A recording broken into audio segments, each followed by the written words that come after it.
Hello class 8। बेटा आज हम लोग हिंदी लैंग्वेज में सेकेंड चैप्टर का V5 देखेंगे, यानी वीडियो नंबर 5। तो चलिए बेटा अपनी बुक ओपन करते हैं और सेकेंड चैप्टर वर्ण विचार को देखते हैं। तो ये है बेटा हमारा सेकेंड चैप्टर वर्ण विचार, और इसमें सबसे पहले हम क्वेश्चन आंसर पे आते हैं। देखिए क्वेश्चन नंबर 1 है हमारा, भाषा की सबसे छोटी इकाई ध्वनि कहलाती है, स्पष्ट कीजिए। इसका आंसर है, ये देखिए बेटा, भाषा की सबसे छोटी ध्वनि से लेकर के वर्ण कहा जाता है। उसके बाद जैसे यहाँ पर आप नोट कर लेंगे जस्ट हमारी तरह, और कमल का एग्जाम्पल ले लेंगे यहाँ तक 6 ध्वनियाँ तक। उसके बाद आप ये सभी ध्वनियाँ से लेकर वर्ण कहलाती है। ये है हमारा आंसर नंबर 1। अब क्वेश्चन नंबर 2 देखते हैं। क्वेश्चन नंबर 2 है बेटा, वर्ण किसे कहते हैं, इसकी विशेषताएं तथा भेद भी लिखिए। आंसर है, देखिए फर्स्ट के जस्ट बगल से, साइड से, ये देखिए जहाँ परिभाषा लिखा है यहाँ से आंसर नंबर 2 स्टार्ट होता है हमारा। मुख से उच्चारित से लेकर बेटा नहीं किए जा सकते, ये हो गया यहाँ तक। उसके बाद इस साइड आते हैं।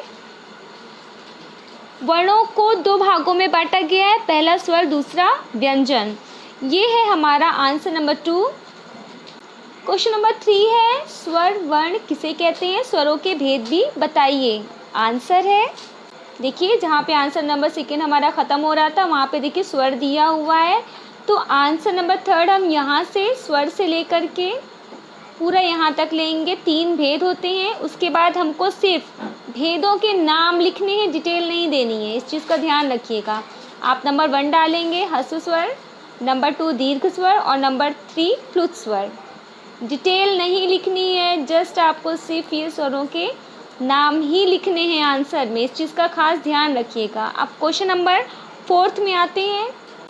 क्वेश्चन नंबर 4 है, व्यंजन किसे कहते हैं, इसके भेदों का सोदाहरण वर्णन कीजिए। आंसर है, ये देखिए पेज नंबर 13, व्यंजन। यहाँ व्यंजन दिया हुआ है, तो व्यंजन से लेकर के उन्हें व्यंजन कहते हैं, ये पूरा आपको करना है। फिर व्यंजनों के भेद का ये पूरा मैटर लेना है। कुछ व्यंजनों का उच्चारण यहाँ से लेकर के पूरा यहाँ तक देखिए कहते हैं। इनकी संख्या 4 है, शा सा सा हा यहाँ तक, क्योंकि ये सोदाहरण पूरा आपको डिटेल देनी है इनके भेदों की भी। तो ये इतना लॉन्ग है, इसमें आप क्या कर सकते हैं, इसमें आप सिर्फ ये जो स्पर्श व्यंजन का ये ग्राफ है ये आप नहीं बनाएंगे। इन्हें 5 वर्गों में बांटा गया है, बस आप यहाँ तक लेंगे। ओके। क्वेश्चन नंबर 5 है, पंचमाक्षर किसे कहते हैं, प्रयोग सहित बताइए। इसका आंसर है, ये देखिए बेटा पेज नंबर 12 में ये देखिए पंचम अक्षर और अनुस्वार लिखा हुआ है, तो आप और अनुस्वार को कट कर देंगे। पंचम अक्षर, अब देखिए यहाँ से लेकर के आपको दंड अम्ब आदि यहाँ तक आंसर नंबर 5 है आपका। ओके। अब क्वेश्चन नंबर 6 देखते हैं। क्वेश्चन नंबर 6 है हमारा, संयुक्त व्यंजन किसे कहते हैं, इनकी रचना सोदाहरण स्पष्ट कीजिए। इसका आंसर है पेज नंबर 13, ये देखिए संयुक्त व्यंजन दिया हुआ है बेटा। आप यहाँ से लेकर के पूरा श्रा से श्रमिक, श्रा और रा के मेल से बना है ये यहाँ तक, ये आपका हो गया आंसर नंबर 6। अब खा एक्सरसाइज पे आते हैं, स्पष्ट कीजिए। देखिए यहाँ पर आपको 2 पॉइंट हैं मिले हैं। पहला है मूल स्वर को स्पष्ट करना है, दूसरा है संधि स्वर को स्पष्ट करना है। ये भी आप कॉपी पर करेंगे। तो चलिए पहले हम मूल स्वर को नोट करा दें। ये देखिए बेटा पेज नंबर 11 में मूल व संधि स्वर। तो देखिए नंबर 1 मूल स्वर यहाँ से लेकर के पूरा यहाँ तक स्वर के योग से होता है, और नंबर 2 खा का जो सेकेंड है संधि स्वर, वो यहाँ से लेकर के पूरा औ तक। ये हो गया आपका एक्सरसाइज खा का 1 और 2। एक्सरसाइज गा है, 2 उदाहरण दीजिए। ये आपको हमने होमवर्क में दे दिया है। अल्प प्राण तथा महाप्राण वर्ण, इसके 2 उदाहरण आपको देने हैं, वो भी कॉपी पे आपको करना है। और सघोष तथा अघोष वर्ण के 2 उदाहरण आपको देने हैं। तो ये आपको इसमें अल्पप्राण, महाप्राण, सघोष तथा अघोष ये सारे वर्णों की डिटेल्स इसमें है।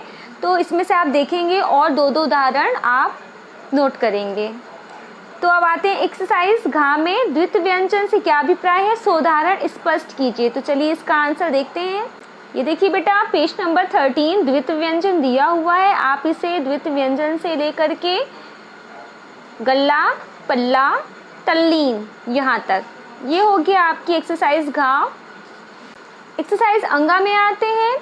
स्वनिम व आगत ध्वनियों से क्या अभिप्राय है, कुछ स्वनिम व आगत ध्वनियों का वर्णन सोदाहरण कीजिए।